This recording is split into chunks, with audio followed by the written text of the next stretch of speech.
One of the arguments of doom is, sure, worry about climate change, but remember it's a relatively slow-moving threat to humanity compared with some of the other threats that we face.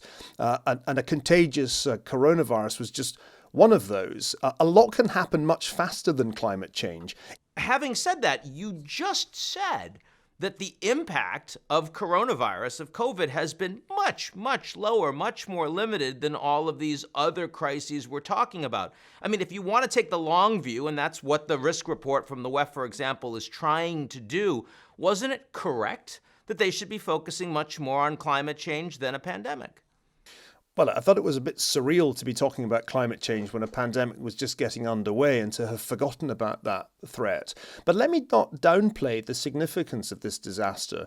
Although it's not one of history's big disastrous pandemics, it's nowhere close to the Black Death of the mid-14th century, the economic consequences of this pandemic have been much greater than of past pandemics because of the way that we chose to deal with it. And we administered the huge shock to the global economy, which really has no precedent, by imposing lockdowns on major economies. And then we sought to offset those with massive fiscal and monetary expansion.